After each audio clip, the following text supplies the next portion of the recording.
नमस्कार दोस्तों, आज हमारे साथ है बेहद खास मेहमान गुप्तेश्वर पांडे। 3 दिन पहले तक बिहार के डीजीपी, बिहार के सुप्रीम, बिहार पुलिस के मुखिया, 3 दिन पहले उन्होंने डीजीपी पद से बीआरएस का ऐलान किया।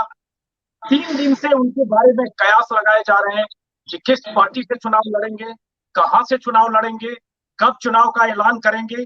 और इस बीच खबर यह आई कि बिहार में चुनाव की तारीखों का ऐलान हो चुका है। तारीख भी, मतदान की तारीख भी, नतीजों की तारीख।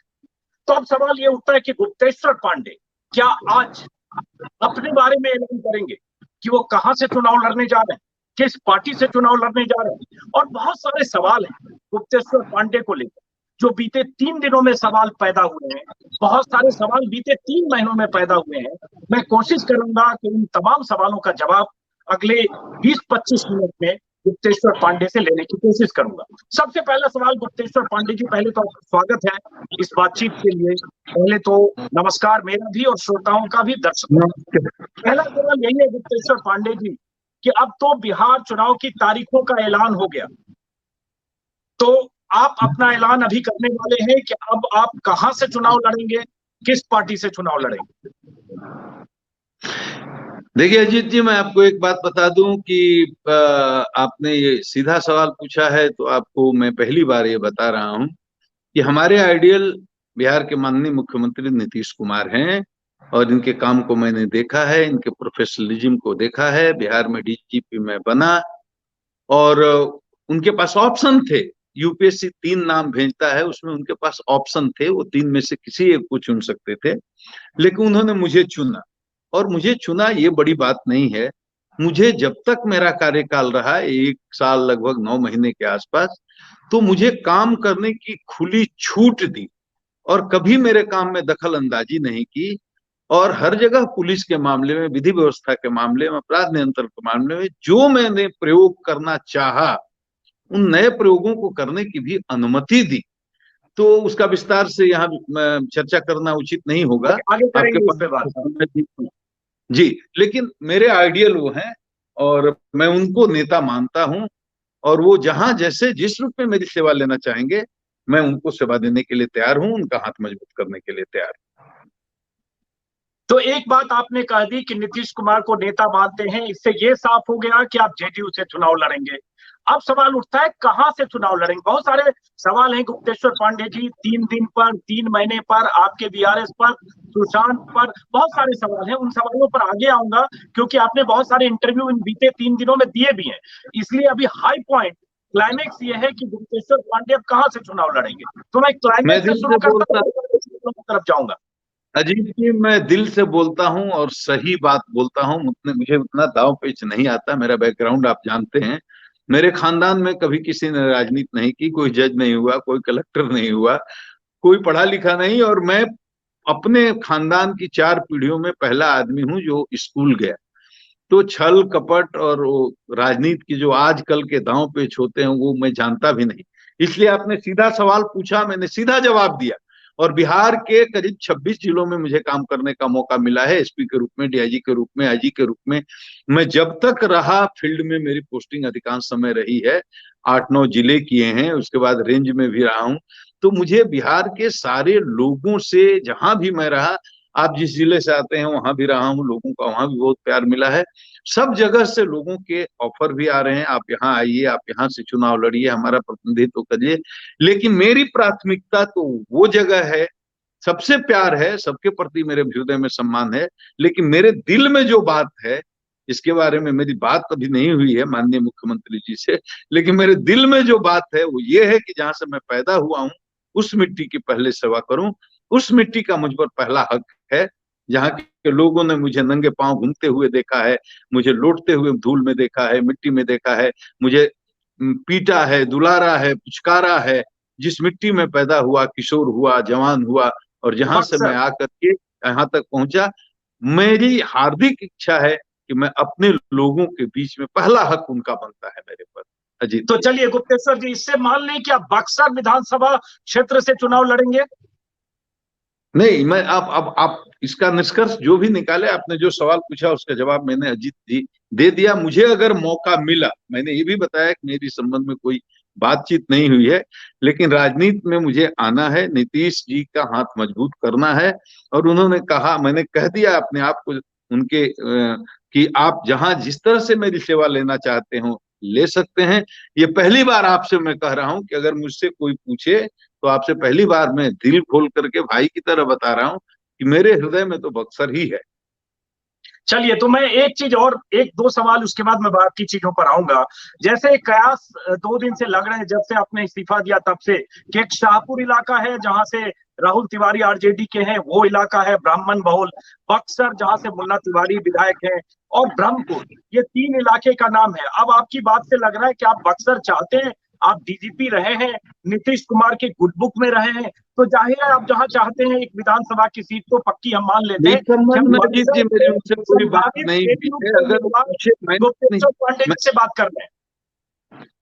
मेरी इस संबंध में सीट के बारे में उनसे कोई बात नहीं हुई है। उनका जहां आदेश हुआ, वो जिस रूप में मुझे चुनाव लड़ाना चाहे, और पूछेंगे कि आपको चुनाव ही लड़ना है, और पूछेंगे कि आप कहाँ आप लड़ना चाहते हैं, तो मेरे दिल में जो बात थी वो मैंने आपको पहले बता दी। अब गुप्तेश्वर जी, बाकी इस पर, चुनाव पर हम आगे बात करेंगे। हम शुरू जो 3 दिनों में बहुत सारी बातें हुई है, जरा वहां से शुरू करते हैं। बहुत सारे इंटरव्यू आपने दिए भी। एक सवाल आपके वीआरएस को लेकर लगातार उठ रहा है कि वीआरएस के लिए आपने आवेदन किया और 24 घंटे के भीतर वीआरएस की स्वीकृति मिल गई, जो आमतौर पर जिसके लिए 3 महीने का नोटिस होना चाहिए था। ये सरकार की खास मेहरबानी रही और इसको लेकर बहुत सारे लोग सवाल उठा रहे हैं। ये अजीत जी वो सवाल उठा रहे हैं जिनको नियम की जानकारी नहीं है। मैं समझता हूं कि जिनको जानकारी होगी उनको सवाल उठाने की जरूरत नहीं। मैं एक लाइन में क्लियर कर देता हूं। अगर कोई 20 साल की सेवा अवधि पूरी करके, मतलब 30 वर्ष की जिसकी सेवा अवधि पूरी नहीं हुई है लेकिन 20 से अधिक है, वो वीआरएस अगर लेना चाहता है तो राज्य सरकार को ये शक्ति नहीं है वीआरएस देने की, उसको अनुशंसा करके केंद्र सरकार को भेजना पड़ता है। लेकिन जिस व्यक्ति ने 30 वर्ष की सेवा अवधि पूरी कर ली है, उसको केंद्र सरकार की अनुमति की, अनुमोदन की जरूरत नहीं है। नियम यह है कि 30 वर्ष या उससे अधिक की अगर सेवा हो गई तो राज्य सरकार ही सक्षम प्राधिकार है, वो वीआरएस स्वीकृत करके और केवल इंटीमेशन कर देती है केंद्र सरकार को। इसमें समय नहीं लगता। अभी हमारे एक मित्र ने आज से मतलब पिछले महीने की अंतिम तारीख को, एक दिन पहले 1 घंटे में वीआरएस लिया और यहाँ नई जिम्मेदारी संभालने लगे। और ऐसा बिहार में नहीं, कई जगह, बहुत सारे ऐसे मामले आए हैं। अच्छा, तो आप ये कह रहे हैं, चूंकि क्लैरिटी के लिए मैंने तो अखबारों में पढ़ा और जो मैं उसके कायदे कानून नहीं जानता हूं, मैं मानता हूं, तो आप ये कह रहे हैं उससे क्लैरिटी के लिए कि वीआरएस अगर 30 साल से ज्यादा की नौकरी हो गई तो बिहार सरकार न सिर्फ स्वीकृति देगी बल्कि 3 महीने का कोई प्रावधान नहीं है क्या जिसको वेव ऑफ किया, या बिहार वो प्रावधान है अजीत जी, वो प्रावधान है, लेकिन उसमें ये डिस्क्रिशनरी पावर है स्टेट गवर्नमेंट का कि उसको शांत कर सकती है, और चाहे तो 1 घंटे में वीआरएस दे सकती है। और हमारे सरकार ने आपके मामले में अपने विवेकाधिकार, विशेषाधिकार का इस्तेमाल करके आपको ये छूट तो दी। यहाँ जितने वीआरएस हुए हैं, हमारे मित्र के लिए हैं वीआरएस, और वहां नई जिम्मेदारी वो संभाल रहे हैं। नाम लेना उचित नहीं है। आज से ज्यादा दिन पहले नहीं, आज से 15 दिन पहले तो उनका भी ऐसे ही हुआ था। 1 दिन में हो जाता है। इसमें कोई, ये एक सामान्य नियम है कि 3 महीने पहले आप अप्लाई कर दीजिए।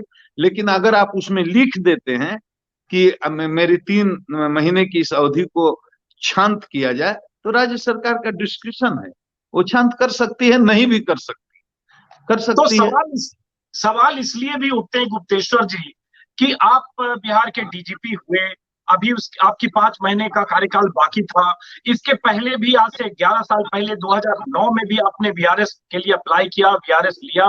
9 महीने आप सरकार से या पद से बाहर रहे, और उस समय आप टिकट चाहते थे, टिकट नहीं मिला, ऐसा कहा जाता है, टिकट नहीं मिला। सवाल में ही अजीत जी, आपके सवाल में ही इसका जवाब छुपा है कि 9 साल पहले जो मैंने वीआरएस लिया था, वो वीआरएस ले करके मैंने कोई पॉलिटिकल पार्टी ज्वाइन नहीं किया था। न मैंने किसी पॉलिटिकल पार्टी को ज्वाइन किया, न किसी पॉलिटिकल लीडर के साथ डायस शेयर किया, न मैं कोई पॉलिटिकल भाषण किया, न मैंने कोई पॉलिटिकल बात की, एक भी कोई क्लिप हो, एक भी कोई उदाहरण हो तो बता दीजिए। न मैं किसी पॉलिटिकल व्यक्ति या पार्टी के यहाँ टिकट के लिए गया, उसमें आवेदन करना पड़ता है, आप कहीं से निकलवा लीजिए, किसी भी पॉलिटिकल पार्टी के दफ्तर में मैं गया नहीं, न मैंने किसी को आवेदन दिया। अब लोगों के मन में इसको लेकर के बहुत सारे सवाल होते हैं कि तब क्यों मैंने वीआरएस लिया था। वीआरएस लिया था, मेरी इच्छा थी कि मैं राजनीति में आऊं। अब आपसे मैं सही सही दो टुक बोल रहा हूं। मुझे इस बात का गुमान हो गया था, अनुभव नहीं था, कच्चा हूं, गांव का आदमी हूं, गांव का लड़का हूं, राजनीति नहीं जानता। मुझे ऐसा हो गया था कि बक्सर के लोग मुझे इतना प्यार करते हैं और एक एक आदमी को मैं जानता हूं, मुझे किसी पार्टी के टिकट की जरूरत क्या है। मैं तो स्वतंत्र रूप से वहां जाकर के नॉमिनेशन करूंगा और चुनाव लड़ूंगा और जीत जाऊंगा। लेकिन इसी भावुकता में मैंने इस्तीफा दे दिया। मैंने कोई पॉलिटिकल पार्टी ज्वाइन नहीं की, किसी से टिकट नहीं मांगा। और जब मैं वहां गया तो हमारे सारे लोगों ने मिलकर के समझाया कि सिविल सोसाइटी बहुत डिवाइडेड है in the name of caste, creed, religion, बहुत सारे फैक्टर्स हैं। ये चुनाव लड़ने का सही वक्त नहीं है और इंडिपेंडेंट चुनाव तो आपको नहीं लड़ना चाहिए। तो मैंने नामांकन नहीं किया और मैं चुनाव नहीं लड़ा। लेकिन लोग कयास लगाते हैं और अपने से ये लोगों का एजम्पशन है कि हम इस पार्टी से लड़ना चाहते थे, उस पार्टी से लड़ना चाहते थे। आप पूछ करके बताइए, कोई आदमी कहे तो किसी दल में किसी के यहाँ मैं टिकट के वो लिए गया था। आपने शायद कहा, आपने आपका इंटरव्यू ही देख रहा था, कुछ जगह आपने खुद कहा, जो बात आपने कही वो मैंने सुना। लेकिन फिर इस हिसाब से ये बात तो होती है ना कि शायद, मैं नहीं जानता, आप ही बता सकते हैं कि कोई ऐसा दूसरा डीजीपी देश में हुआ है जो 2 बार वीआरएस ले राजनीतिक पारी खेलने के लिए। एक मेरा बार तो जीवन वीआरएस ले मेरा और उसके जीवन बाद फिर 9 महीने के बाद ऐसा वापस लौटे और फिर 11 साल बाद अजीत वीआरएस ले। अजीत जी, मेरा ऐसे ही जीवन रहा है। आप शुरू से देखिए, आप बेगूसराय से उठाइए। बेगूसराय के आपके जिले में मैंने 800 गांव में युवाओं के संगठन बनाए थे। आप देख लीजिए, उस समय मुझे बेगूसराय से चुनाव लड़ना था क्या। औरंगाबाद में मैंने शांति सह निगरानी बनाई, 54,000 नौजुवकों को जोड़ा। आज भी मेरे पास रजिस्टर में के नाम है, फोटो है। ये बात अलग है कि जो 20 साल के थे वो आज अब 45 साल 50 साल के हो गए हैं। वहां से मुझे औरंगाबाद से चुनाव लड़ना था क्या।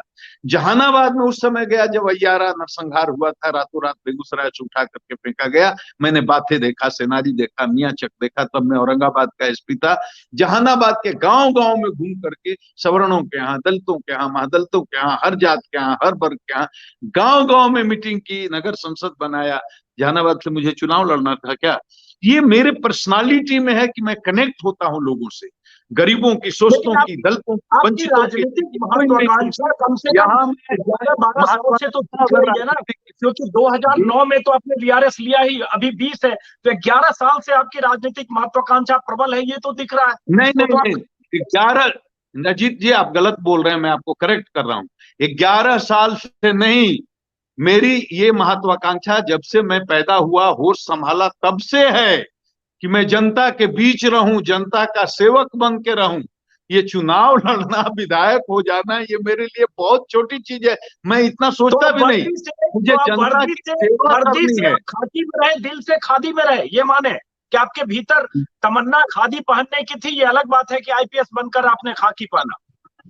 जी, अब यह बात सुन लीजिए, अब आप अपने बात का जवाब सुन लीजिए कि 33-34 साल तक मैं सेवा में रहा हूं, एसपी भी रहा हूं, डीआईजी भी रहा हूं, आईजी भी रहा हूं, एडिशनल डीजी भी रहा हूं, डीजी भी रहा हूं।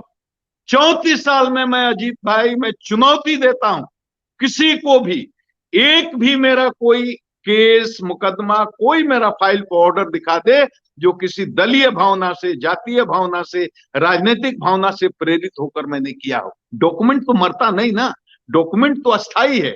34 साल पहले एसपी था, उसका मैं भी केस में भी जो ऑर्डर किया होगा वो भी होगा। जिंदगी में कभी चोर, गुंडा, बदमाश, क्रिमिनल के साथ मैंने कोई कंप्रोमाइज नहीं की। और आप खुद इस बात के गवाह हैं, बेगूसराय के हैं। बेगूसराय में मैंने 40 से अधिक मुठभेड़ें की। बेगूसराय का रिकॉर्ड देखिए 93-94 का। 93-94 डकैती शून्य, रोड डकैती शून्य, पेट्रोल पंप शून्य, गृह डकैती शून्य, अपहरण के, फिरौती के लिए अपहरण की घटना शून्य। आप पूछिए बेगूसराय अपने लोगों से पूछिए। अधिकारी के तौर पर गुप्तेश्वर जी, मैं कह देता हूं आपके बारे में, एक सेकंड सुन लीजिए। जब मैं बोलता हूँ गुप्तेश्वर जी, निष्पक्ष पदाधिकारी, आपके आईपीएस अधिकारी अधिकारी के रूप में काम किया। आपके आईपीएस अधिकारी होने के नाते, एसएसपी के तौर पर, एसपी, आईजी, डीआईजी के तौर पर मैंने देखा है, समझा है, चाहे नक्सल इलाके में हो, चाहे हाल में आप डीजीपी के तौर पर गोपालगंज गए हो जहां सांप्रदायिक मामला था और आपने खुद जिस ढंग से पानी में उतरकर और पूरे मामले को सुलझाने की कोशिश की, उस पर कोई सवाल ही नहीं है। मैं भी सवाल नहीं उठा रहा हूं, क्योंकि मैंने देखा है 25-30 साल का, तो मेरे जहन में याद है। आप 26 साल में 26 जिलों में रहे, कम से कम 15 जिले का तो मुझे याद है, उस पर कोई सवाल नहीं है। मैं सिर्फ अब आता हूं उस पर कि आप क्यों राजनीति में आना चाहते हैं। जी, सेवा का सबसे बड़ा प्लेटफॉर्म है अजीत जी, सुन लीजिए।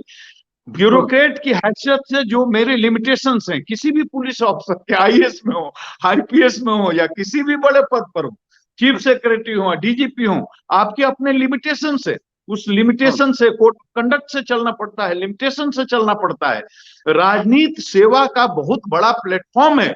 एक पुलिस ऑफिसर के रूप में जहां एसपी रहा, जहां डीआईजी रहा, जहां आईजी रहा, मैंने बताया एक पुलिस ऑफिसर कैसा होना चाहिए, हमेशा दरवाजा खोल करके रखा। मैं एक उदाहरण पेश करना का सेवक कैसा होना चाहिए, नौकर कैसा होना चाहिए, जनप्रतिनिधि कैसा होना चाहिए। और अजीत भाई, 6 महीने के बाद अगर हमको मौका मिला जनता की सेवा करने का, तो जहां से मैं लड़ूंगा चुनाव, जहां का प्रतिनिधित्व करूंगा, आपको निमंत्रण है, आप आकर के देखिएगा, एक एक लोगों से पूछिएगा, लोग बताएंगे कि हाँ, जनता के सेवक का मतलब ये होता है। मैं डीजीपी रहते हुए जब दलितों को टोला में जाकर खटिया बिछा करके सोता हूँ, सुअर के खुभाड़ में सोता हूँ, दलितों के घर खाना खाता हूँ, सबके बीच में रहता हूँ, उनको ये भरोसा दिलाता हूँ कि पुलिस प्रशासन आपके पक्ष में खड़ा है, आप पर कोई अत्याचार नहीं कर सकता, आपका शोषण नहीं कर सकता। ये भरोसा और विश्वास मैंने पैदा किया है। तो लेकिन जब मैं जाऊंगा जनता के दरबार में जनता का सेवक बनकर, तो मेरे सेवा की परिधि बहुत बड़ी होगी और मुझे काम करने का बहुत विस्तार होगा, क्षेत्र का विस्तार होगा, काम का। गुप्तेश्वर पांडे, अगर सरकार बनी नीतीश कुमार की, जिसकी संभावना बिहार में ज्यादा लग रही है, पूरी तरह से लग रही है कि नीतीश कुमार की वापसी की गुंजाइश दिख रही है, तो गुप्तेश्वर पांडे उस सरकार में मंत्री होंगे? मैं तो ये सोचता भी नहीं, मैं तो ये इतना सोचता भी नहीं अजीत भाई जितना आप सोच रहे हैं। मुझे उसकी ख्वाहिश ही नहीं है। मैं तो जनता का सेवक कर बनना चाहता हूं। और माननीय नीतीश कुमार को जब मैंने नेता मान लिया, अभिभावक मान लिया, तो जो आदेश करेंगे उसका पालन करूंगा। मंत्री बनने की ख्वाहिश कभी नहीं रही, इंपॉर्टेंट मशहूर होने की ख्वाहिश कभी नहीं रही। आपके आशीर्वाद से जनता का प्यार बहुत हमारे साथ है, हमें सेवा करके दिखाना है। जो गुप्तेश्वर जी, मशहूर होने की तो थोड़ी रही है, गुप्तेश्वर जी, मशहूर होने की तो थोड़ी रही है। आदमी काम करता है, मजदूर तो अपने मजदूरी चाहता है।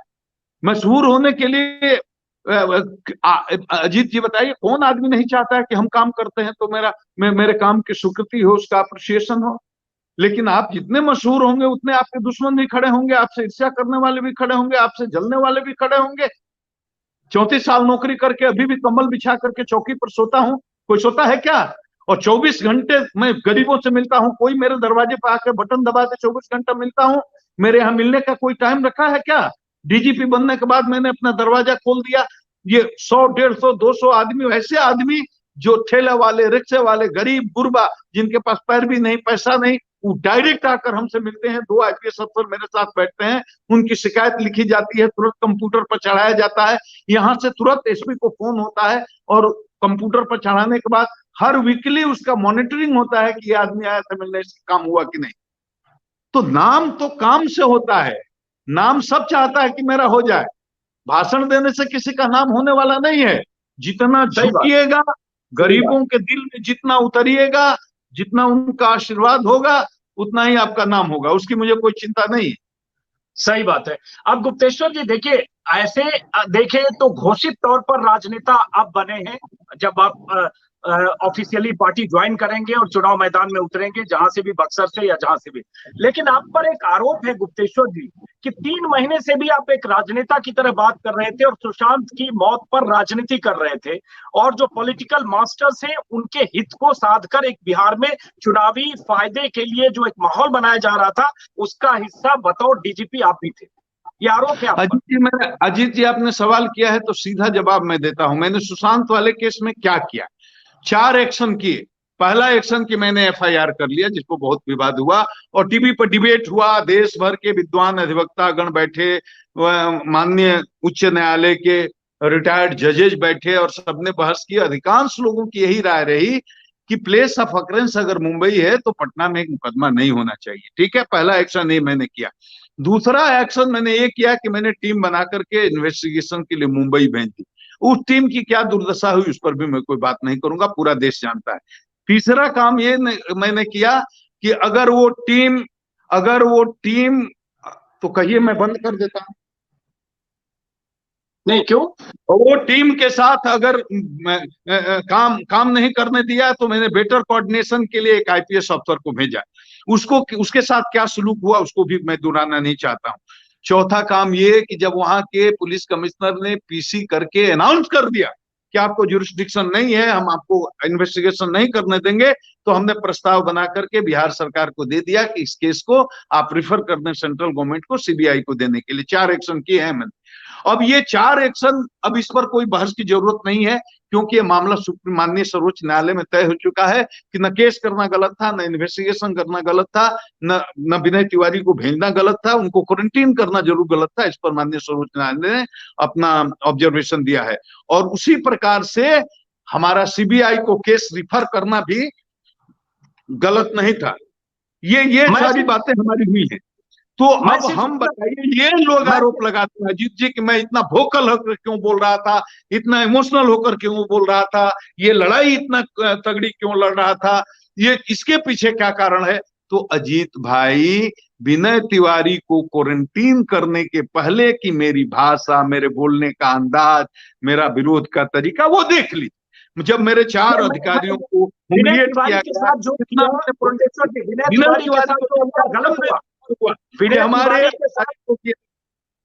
विनय तिवारी के साथ वो बर्ताव यकीनन मुंबई पुलिस का गलत था कि आईपीएस अफसर को जिस तरह से क्वारंटीन किया गया, हम सब लोगों ने भी निंदा की। वो तरीका गलत था विनय तिवारी के मामले में।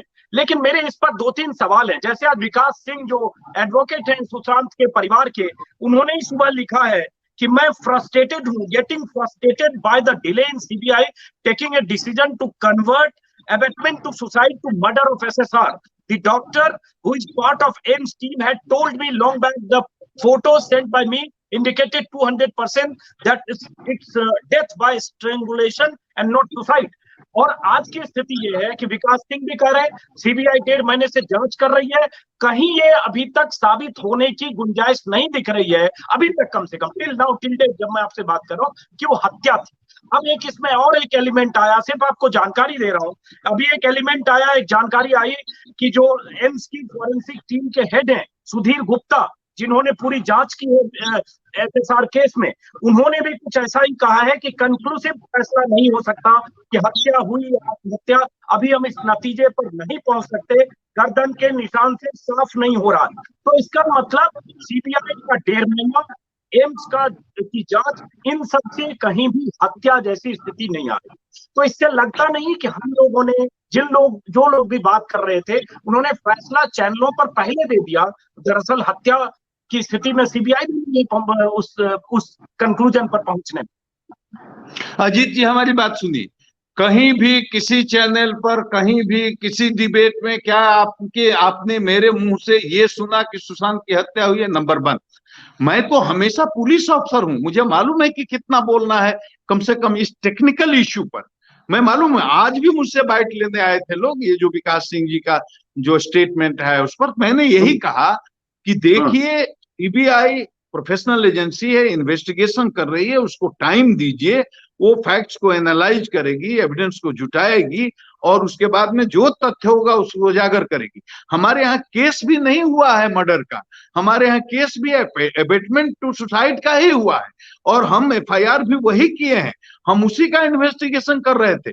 लेकिन उसके दौरान पुलिस का वहां जो व्यवहार हो रहा था, संदेह का कारण वो है उनका, ये केस मिस्टीरियस इसलिए हो गया और पूरे देश की रुचि इस केस में इसलिए हो गई कि मुंबई पुलिस बड़े ही अनप्रोफेशनल ढंग से, इथिकल ढंग से ये बिहेव कर रही थी।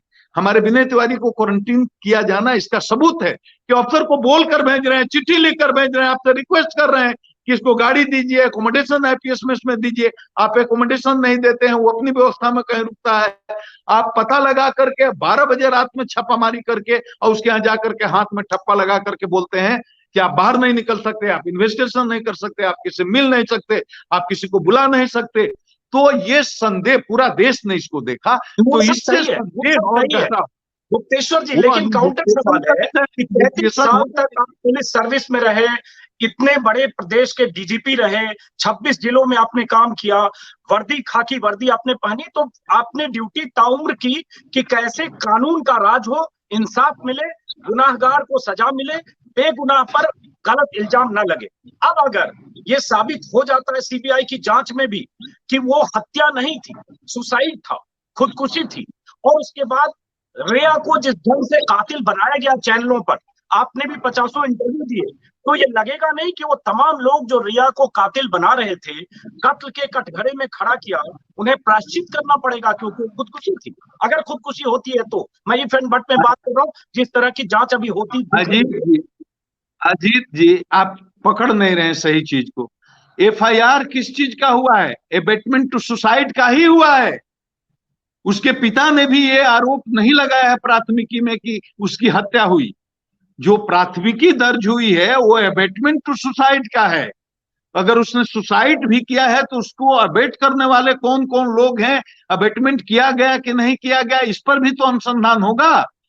पिता ने ही आरोप नहीं लगाया है कि हत्या हुई, वो कहता है एबेटमेंट टू सुसाइड का ही आरोप हुआ है। तो मैंने तो कभी नहीं कहा, और रिया जी इनोसेंट तो है नहीं कहीं से भी। एबेटमेंट में उनका नाम आए, साक्ष्य आए, वो सीबीआई की जिम्मे है, उस पर मैं कोई जजमेंट नहीं दे रहा हूं। और मैंने ये बात 100 बार कहा है, आप कहीं से क्लिप निकाल कर देख लीजिए। लेकिन वो निर्दोष नहीं है, उतनी भोली नहीं है। ड्रग रैकेटियर्स, ड्रग पेडलर्स के साथ उनके संबंध है। एक बात अजीत जी बताइए, वो बोलती हैं खुद ट्वीट करके भारत के गृह मंत्री से कि सीबीआई जांच करा लीजिए। मैं जब टीम भेजता हूं, हाथ जोड़ कर अपील करता हूं, कितनी बार कोशिश किया कि भाई हम आपके दुश्मन नहीं है, आपसे मेरी कोई दुश्मनी नहीं है, हम आपको गिरफ्तार भी करने नहीं आए हैं, हम चाहते हैं आप अपना पक्ष आकर के रखिए, तो पूरी तरह से गायब हो जाती हैं। और जब मामला सीबीआई को रिफर हो जाता है, उसके बाद वो सुप्रीम कोर्ट चली जाती हैं कि बिहार पुलिस को नहीं करना चाहिए और सुप्रीम में सीबीआई को भी नहीं करना चाहिए, ये मुंबई पुलिस को ही क्यों करना चाहिए। इससे देश के मन में और लोगों के मन में संदेह तो उत्पन्न होता ही है। तो संदेह के घेरे तो आप उनको इतना की बात एबेटमेंट में भी उनका हाथ नहीं है, एबेटमेंट में भी उनका हाथ नहीं है। ये आप क्लीन चिट नहीं दे सकते अभी किसी को, इस पर इन्वेस्टिगेशन नहीं हुआ है। मैं तो क्लीन चिट दूंगा भी नहीं, मैं उस पर न क्लीन चिट देना चाहता हूं, न मैं किसी को कातिल बोलना चाहता हूं। मैं फिर एक सवाल पूछता हूं, उसके बाद पॉलिटिक्स पर आएंगे कि रिया चक्रवर्ती को आप भी जिस डिबेट में बैठे हैं, चैनल की बातों में बैठे, मैंने 10-20 बार देखा है, जिसमें तमाम वकील, विकास सिंह से लेकर और इवन फॉरेंसिक एक्सपर्ट, उन्होंने डेमो कर करके चैनलों पर बताया है कि कैसे उसको गले में स्ट्रेंगुलेट करके टांग दिया गया होगा, और तमाम एक्सपर्ट ने घोषित किया कि कत्ल है। और वो कत्ल अगर नहीं है, मैं फिर बुनियादी सवाल पूछ रहा हूं सर, इसको आप अन्यथा नहीं लीजिए, नाराज भी मत होइएगा।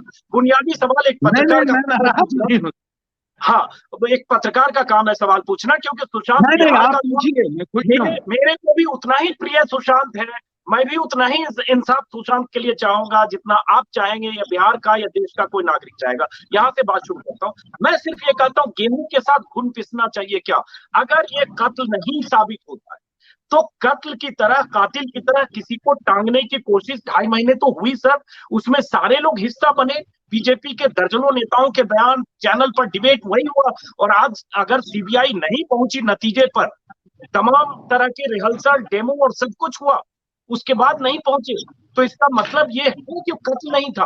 और कत्ल नहीं था तो मैं यही तो कह रहा हूं कि फिर जिन लोगों ने कत्ल का माहौल बनाया, उनको प्रायश्चित नहीं करना चाहिए। हम ये नहीं समझ पा रहे हैं कि आप टीवी डिबेट को या किसी चैनल को लेकर के हमसे सवाल क्यों कर रहे हैं। हमसे रिलेटेड सवाल कीजिए। मैं कह रहा हूं एबेटमेंट टू सुसाइड का एफआईआर हुआ है, एबेटमेंट टू सुसाइड का ही इन्वेस्टिगेशन हो रहा था। मैं बार बार आपको कह रहा हूं, और आप अभी जजमेंट नहीं दे सकते, हम भी नहीं दे सकते। ये कत्ल भी हो सकता है, सुसाइड भी हो सकता है, या एबेटमेंट टू सुसाइड भी हो सकता है। हम लोगों को वेट करना चाहिए अजीत भाई, हम लोगों को इंतजार करना चाहिए सीबीआई के निष्कर्ष पर पहुंचने का। प्लीज इस पर डिबेट, अब किसने क्या कहा, किसने क्या कहा आजकल उस पर हम क्यों टिप्पणी करेंगे, हमसे क्यों टिप्पणी करवाना। परसेप्शन की बात है, आपका इंटरव्यू दिए, मेरा आप भी 100 परसेप्शन अलग है, इंटरव्यू दे रहे थे लगातार चैनलों पर। एक्चुअली पूरा माहौल तो आपके बोलने से वो बोला। मीडिया डिवाइडेड है कि नहीं, मीडिया हाउस भी तो डिवाइडेड है ना, सबकी अपनी आइडियोलॉजी है, सबकी विचारधारा है, सबके अपना बिलीफ सिस्टम है, सबका अपना परसेप्शन है। उस परसेप्शन के हिसाब से, उस आइडियोलॉजी के हिसाब से, उस बिलीफ सिस्टम के अनुसार से आदमी रिस्पॉन्ड करता है किसी सिचुएशन में। उस पर हम क्यों टिप्पणी करेंगे। मैंने जो कहा है वो इतना ही कहा है, अभी भी इतना ही कहूंगा कि हम लोगों को इंतजार करना चाहिए सीबीआई के नतीजे का। चलिए अब दूसरी तरफ आते हैं। एक गुप्तेश्वर जी, एक वीडियो अभी जो रिलीज हुआ जिसमें बिहार के रॉबिन हुड आपको कहा गया, तो ये वीडियो को लेकर भी कुछ लोग सवाल उठा रहे हैं, जिसमें इंडियन पुलिस फाउंडेशन का भी है कि इससे जिस तरह से वीडियो रिलीज हुआ उससे ऐसा वीडियो रिलीज करने से एक राज्य के पुलिस महानिदेशक ऐसा वीडियो बनवाते हैं वो उनका पद और उनकी वर्दी दोनों बदनाम होती है। देखिए हमको उस पर, देखिए विरोधियों को भी सहमति है, उनका सम्मान है, ये लोकतंत्र है, सबको अपना पक्ष रखने का हक है। लेकिन मैं ये कह रहा हूं उस वीडियो से मेरा सीधा कोई संबंध नहीं है। जो एक लड़का है छोटा सा, बहुत मुश्किल से 18-19 साल का होगा वो लड़का, मेरे पुत्र का मित्र है, मेरे कुछ फुटेज को उसने डाल करके गाना बना दिया है। वीडियो मैंने नहीं बनाया है, मैंने रिलीज भी नहीं किया है, और मेरी सेवानिवृत्ति के बाद वो वीडियो रिलीज भी हुआ है। वो मेरे टाइम में रिलीज, तो उस वीडियो से मेरा कोई लेना देना नहीं। अजीत भाई, वैसे 50 कम से कम बिहार में वीडियो बने हैं जिसमें हमारा फोटो फुटेज डाल करके भोजपुरी में, मगही में बहुत सारे बने हैं और जगह जगह चल रहे हैं। वो आज से नहीं, बहुत दिन से, 1 महीना 2 महीना से। नहीं, तो इस मुझे वीडियो पता में नहीं इस वीडियो में सिर्फ ये है कि वो लड़का आपके पास खड़ा है, आपकी कुर्सी के पीछे खड़ा है और आपके आसपास है, तो मतलब आपकी सहमति से आप पर वीडियो बना, बस इतनी सी बात है। और उसको दूसरे लोग कह रहे हैं कि ये इस तरह का प्रमोशनल वीडियो डीजीपी के पद पर रहते हुए नहीं बनना चाहिए था। मैं सिर्फ वो सवाल जो आरोप है वो आपको कह रहा हूँ जी। मैं इसके बारे में आपको इतना ही बता दूं कि ये एडिटिंग का कमाल है, ये एडिटिंग का कमाल है। और जो इसे एक्सपर्ट लोग हैं वो बता सकते हैं आपको किस तरह का वीडियो बनाया जा सकता है। मेरे कुछ फुटेज उसने फोटो वोटो डाले हैं, वो तो एडिटिंग का कमाल है। मैंने वीडियो बनवाया नहीं, और उसको रिलीज भी उसने किया है जब उसको पता चला। अचानक मैंने सेवानिवृत्ति लिया, सेवानिवृत्ति के बाद उसने डाला, मैंने पहले भी मना किया। उस वीडियो से और उससे मेरा कोई संबंध नहीं। मुझे अपनी पब्लिसिटी सिंघम करके करवाने का कोई शौक नहीं। बिहार का हूँ, तो बिहार का बेटा हूँ, बिहार में काम किया हूँ, बिहार के लोग मुझे जानते बना दिया। आप बिहार में हैं, इतने 33 साल आईपीएस रहे, आप क्यों रॉबिन हुड का सिंबल बनना चाहेंगे? लेकिन हम नहीं आपको बनना रॉबिन चाहेंगे, हुड इसलिए आपको कह रहे हैं हम नहीं बनना चाहेंगे। तो खारिज करते हैं उस वीडियो का जो आपके इर्द गिर्द ही रचा खारिज गया। किया, मुझे पता चला, मैं खारिज किया, मेरा कोई उससे संबंध ही नहीं है। अच्छा, एक सवाल है गुप्तेश्वर जी, एक दो सवाल और है, बस खत्म करेंगे। कि एक इंटरव्यू में आपका देख रहा था जिसमें आपने कहा है कि सीतामढ़ी, बेगूसराय, बक्सर, शाहपुर, मुजफ्फरपुर, शिवहर, पूरे बिहार की 243 सीट के लोग आपके लिए उतावले हो रहे हैं, कहीं से भी आप लड़िए, सब जगह से आपके लिए ऐसी मांग है, ऐसा आपने कहा एक इंटरव्यू में देख रहा था। तो जब इतनी बड़ी बात कहेंगे तो लगता नहीं कि जो पॉलिटिकल लीडरशिप है वही असुरक्षित आपसे हो जाएंगे? अरे मैं जिसके बात आप इशारा नीतीश कुमार का है, मैं तो उनका हाथ हूँ, उनका सिपाही हूँ, उनका शिष्य हो गया अब तो राजनीति में आने के बाद। मैं उनका हाथ मजबूत करने के लिए आया हूँ, उनकी ताकत बन करके आया हूँ, उनको और मजबूत करने के लिए आया हूँ। और उनके सामने मेरी औकात क्या है? 50-55 साल से राजनीति में है मैं, आज राजनीति में हमको पैदा कर रहे हैं। मेरी क्या औकात है उनके सामने? वो क्यों असुरक्षित हो जाएंगे? हीन भावना से जो लोग ग्रसित होते हैं, जिनके अंदर इंफेरिटी कॉम्प्लेक्स होता है, वैसे लोग असुरक्षित महसूस करते हैं। नीतीश कुमार तो बहुत मजबूत है, पूरे देश के आपने बड़े ये सवाल चर्चित शब्द है गुप्तेश्वर जी, आपने औकात की बात की। औकात बहुत चर्चित शब्द है, आप ही की जुबान से निकला था रिया के मामले में। रिया की औकात नहीं है नीतीश कुमार पर ऐसी बात बोले सीएम पर। सही बोला और उसकी भी आलोचना हुई कि डीजीपी को क्या, उनका बचाव जेडीयू के नेता करते, एमएलए करते, पार्षद करते, डीजीपी क्यों बचाव कर रहे थे? हाँ सुन लीजिए अजीत जी, इसलिए किया कि औकात का लिटरल आप समझ ही रहे हैं, उसका लिटरल मीनिंग क्या है? स्टेचर। औकात बोलने में जैसे लगता है सर को कोई हथौड़ा मार रहा हो, फूहड़ शब्द लगता है, कलेजे को लगता है। ये शब्द बहुत फूहड़ लगता है, ये सही बात है, लेकिन इसका लिटरल मीनिंग है स्ट्रेचर। मैंने इसलिए कहा कि रिया हमारे यहाँ जो प्राथमिकी दर्ज हुई है, FIR दर्ज हुआ है, उसकी नामजद अभियुक्त हैं, FIR नेम्ड अभियुक्त अक्यूज्ड हैं, और जो हमारे यहाँ अबेटमेंट टू सुसाइड का नेम्ड FIR अक्यूज्ड हो, उसको किसी संवैधानिक पद पर बैठे हुए व्यक्ति पर टिप्पणी करने का मतलब ही नहीं। उनको मुख्यमंत्री से क्या मतलब है? मुख्यमंत्री पर कौन टिप्पणी करेंगे? मुख्यमंत्री ने थोड़े उनको फंसा दिया, मुख्यमंत्री ने थोड़े के सिंह से उनका नाम दे दिया, मुख्यमंत्री ने थोड़े FIR करवा दिया। मुख्यमंत्री पर उनके द्वारा टिप्पणी किया जाना घोर आपत्तिजनक है। इसलिए मैंने कहा था उनका स्ट्रेचर नहीं है, उनका स्ट्रेचर एक मुजरिम का है, जिस पर की आरोप लगा है सुसाइड करने में प्रेरक तत्व बनने का। इसलिए इस भाव में मैंने कहा आरोप लगा, लेकिन लोगों को बुरा सुनिए, लोगों अजीत जी सुनिए, लोगों को बुरा लगा तो उसी समय मैंने माफी भी मांग लिया कि मेरी इस भाषा से, शब्द के प्रयोग से उनको चोट पहुंची है, तो मैं क्षमा मांगता हूं। मेरा उद्देश्य उनको चोट पहुंचाना नहीं था, और मैंने उनको सलाह दिया कि आप सोच समझ करके अपने लोगों से सलाह लेकर के किस पर क्या टिप्पणी करना है वो किया करें। अच्छा, एक बात बताइए, आखिरी चीज हम खत्म करते हैं कि आपके बारे में 23 अगस्त को एक पोर्टल ने लिख दिया कि आप इस्तीफा दे सकते हैं, चुनाव लड़ सकते हैं, तो आप बुरी तरह नाराज हुए और आपने कहा ये कैसी पत्रकारिता है। ठीक 23 सितंबर को, एक महीने के बाद खबर आ गई कि आप VRS ले चुके, तो एक महीने बाद जो उसने एक महीने पहले लिखा वो सही साबित हुआ, तो इतने नाराज क्यों हुए आप? नहीं, इसलिए लिखा कि वो बहुत ही गलत न्यूज था। उसने ये चला दिया कि इस्तीफा दे दिया। अगर उन्होंने ये लिखा होता इस्तीफा दे सकते हैं, तो मेरे लिए नाराज होने का कोई कारण नहीं था। और इस्तीफा दे सकते हैं, चुनाव लड़ सकते हैं, ये तो यहाँ सैकड़ों वेबसाइट पोर्टल के लोग 1 महीना नहीं, उससे भी 2 महीने से लिख रहे हैं। मैंने कभी किसी को नहीं कहा और कभी किसी पर कोई ट्वीट भी नहीं किया। लिख सकते हैं, अनुमान लगाते रहिए, लिख सकते हैं, चुनाव लड़ सकते हैं, इस्तीफा दे सकते हैं, कुछ नहीं। उसने लिखा गुप्तेश्वर पांडे ने आज इस्तीफा दे दिया।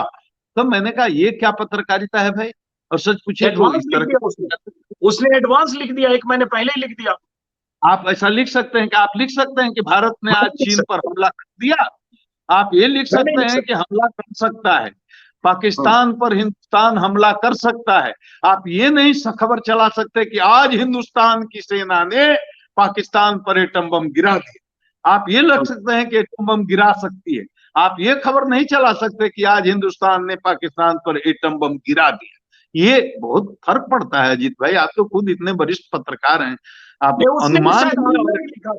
उसने भी आकलन लिखा था, लेकिन आखिरी सवाल गुप्तेश्वर जी, आखिरी सवाल, शुक्रिया आपने इतना समय दिया। आखिरी सवाल कि सुशांत सिंह हत्या, आत्महत्या, खुदकुशी, तमाम कहानियों के साथ 3.5 महीने पहले ये मामला शुरू हुआ, 14 जून को, अब 3.5 महीने होने जा रहे हैं। सुशांत को इंसाफ मिला नहीं मिला, वो लड़ाई इतनी लंबी चली जिसके चैंपियन सब बने, जिसमें आप भी थे, लेकिन सुशांत का मामला अब खुदकुशी की तरफ जाता दिख रहा है। रिया जेल में जा चुकी, ड्रग की कहानी आई, उसके पहले वंशवाद की कहानी आई, अब ये कहानी एक पुड़िया 500 ग्राम 100 ग्राम 500 ग्राम की ड्रग की कहानी आ गई। सुशांत को तो इंसाफ शायद नहीं मिला, लेकिन आप भी हीरो बने और बीजेपी को भी फायदा होगा बिहार में, और सुशांत के पक्षकार जितने लोग हैं वो अचानक एक देश में उनको उस माहौल का फायदा मिला। देखिए, मैंने डीजीपी अजीत जी, मैंने एक डीजीपी की हैसियत से जो लीगल एक्शन था वो किया। किसका फायदा हुआ, किसका नुकसान हुआ, इसका गणित मैंने नहीं लगाया, न लगाने की जरूरत है। उसका बीमार बूढ़ा लाचार 74 साल का बाप, जब मैं कौन गया था सुशांत की मौत की सूचना मिलने के बाद, सबसे पहले अजीत भाई मैं ही गया था के सिंह के यहाँ, और मैंने उनके चेहरे को देखा, उनकी हालत देखी, रो रहे थे, कुछ बोलने की स्थिति में नहीं थे। और यकीनन अब बता रहा हूं, दिल की बात पहली बार आपको बता रहा हूं, जितना वो रो रहे थे उतना ही मैं रो रहा था। वो सीन आप देखते, वहां कोई फिल्म की शूटिंग नहीं हो रही थी, वहां गुप्तेश्वर पांडे की शूटिंग नहीं हो रही थी। वो चाहता तो मैं वो वीडियो बना करके और डाल देता तो मुझे करोड़ों लोग लाइक करते कि हाँ कितने संवेदनशील है कि बाप भी रो रहा है, ये भी रो रहे हैं। जितना के सिंह रो रहे थे उससे 4 गुना मैं रो रहा था। लेकिन मेरे मन में कहीं भी इस बात का संदेह नहीं था कि सुशांत की आत्महत्या के पीछे कोई मिस्ट्री हो सकती है। मैं यही जाना कि सुशांत ने आत्महत्या कर ली है, लेकिन इसके बावजूद वहां से निकलने के बाद सबसे पहला फोन मैंने किया मुंबई के पुलिस कमिश्नर को कि भाई मैं जानना चाहता हूं कि सुशांत की आत्महत्या हुई, कब हुई, कैसे हुई, किस परिस्थिति में हुई। कोई शक नहीं था, लेकिन उन्होंने फोन नहीं उठाया। मैंने मैसेज दिया, उन्होंने मुझे मैसेज का रिस्पॉन्ड नहीं किया और कभी नहीं किया, वो बात अलग है। तो उस समय तो आने के बाद भी 10 दिन, 15 दिन, 20 महीना, 1 महीना तक मुझे नहीं मालूम था। मैं तो जानता था कि आत्महत्या ही है। उनके पिता रोए, मैं भी रोया, दोनों आदमी रोए। हमने उनके आंसू पूछे, वो तो मेरे आंसू पूछने की स्थिति में भी नहीं थे, और मैं चुपचाप चला आया। 1 महीना में बात आई गई हो गई।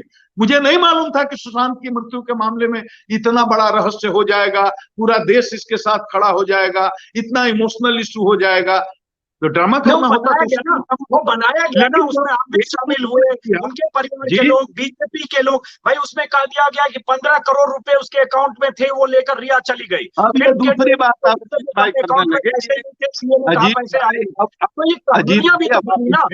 अजीत भाई, अब आप तो बनाना बनाया गया 3 महीने। अजीत भाई, आप अब इन्वेस्टिगेशन की बात करने लगे। आप मेरी बात सुनिए। तो मैं ये कह रहा हूं कि तो 1 महीना तक मैं ही नहीं जानता था कि आत्महत्या के अलावा और कुछ इसमें हो सकता है। वो तो जब उन्होंने एफआईआर किया, मैंने टीम बना दी एफआईआर करके, और जब मुंबई पुलिस उनको डिस्टर्ब करने लगी या सहयोग करने लगी, तब पूरे देश का ध्यान गया। नहीं तो 14 तारीख को मौत होती है और 21 जून तक तो 1 सप्ताह में मामला खत्म था। सुशांत न्यूज से बाहर थे। एफआईआर यहाँ नहीं हुआ होता तो न हंगामा होता, न इतना ये जो तमाशा होता, न रिया चक्रवर्ती का ड्रग रैकेट के साथ 50 बार अपने टेलीविजन पर बाइट नहीं दिया होता, इंटरव्यू नहीं दिया होता, तो भी इतना शायद हंगामा ना होता। क्योंकि अब इसमें किसको फायदा हुआ, अजीत जी, इसमें किसको फायदा हुआ नहीं है। Thank you. चलिए, थैंक यू, शुक्रिया, बहुत बहुत शुक्रिया आपका। Thank you.